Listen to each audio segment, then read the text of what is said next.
নমস্কার। ঠাকুরমা স্বামীজি গুরুদেবের শ্রীচরণে প্রণাম জানাই। আজ ঠাকুরকে নিয়ে ছোট্ট করে একটি কাহিনী শোনাই। ঠাকুর নিজেকে নিঃসঙ্গ ভূত বলে একটি গল্প করেছেন মথুরবাবুকে।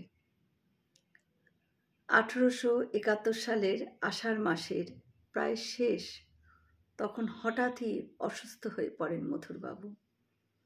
ঠাকুর এলেন তার সাথে দেখা করতে। দীর্ঘ 14 বছর পর ঠাকুরের সেবা করে আজ অন্তিম দশায় মথুরবাবু ঠাকুরকে দেখে বললেন, এসেছো তুমি, এসেছো? জয় শ্রী রামকৃষ্ণ, জয় শ্রী রামকৃষ্ণ। মথুরকে দেখে ঠাকুর বললেন, মাকে ডাকো, তাকে স্মরণ করো।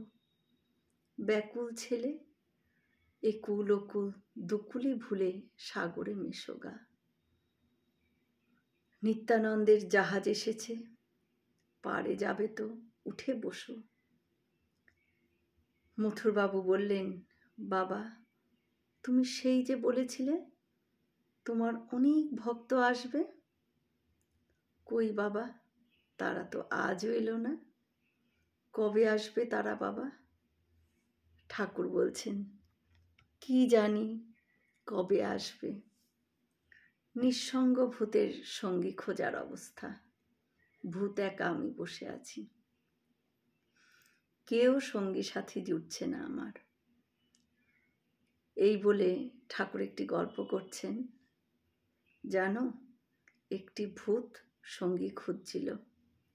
শনি মঙ্গলবারে অপঘাতে মৃত্যু হলে ভূত হয়।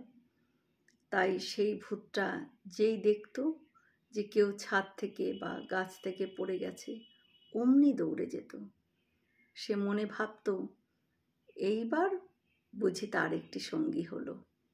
কিন্তু তার এমনই কপাল, দেখে সব শালারা বেঁচে উঠল। সঙ্গী আর সে পায় না। তো আমারও হয়েছে সেই একই দশা। ঠাকুরের কথায় তখন মথুরবাবু বলছেন, কেউ আসুক বা না আসুক ঠাকুর, আমি তো আছি। আমি একাই তোমার 100 ভক্তের সমান ঠাকুর।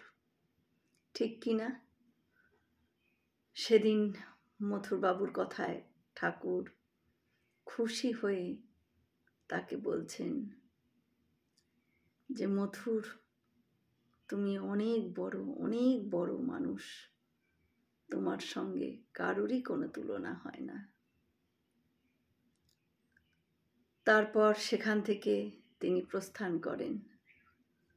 1871 সালে শ্রাবণ মাসেই মথুরবাবু পরলোক গমন করেন।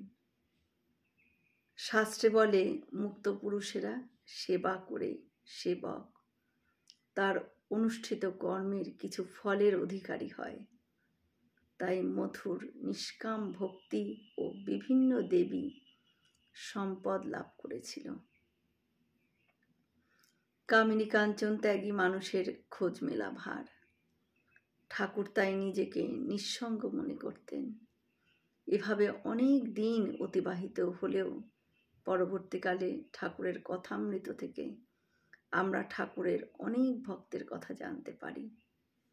জয় শ্রী রামকৃষ্ণ। আমরা সকলে মিলে একসাথে বলি, জয় মহামায় কি জয়, জয় ভগবান শ্রী শ্রী রামকৃষ্ণ দেব কি জয়, জয় স্বামীজি মহারাজজি কি জয়। হয়তো অনেক ভুল ত্রুটি হয়ে গেল, ঠাকুর যেন আমায় ক্ষমা করে দেন।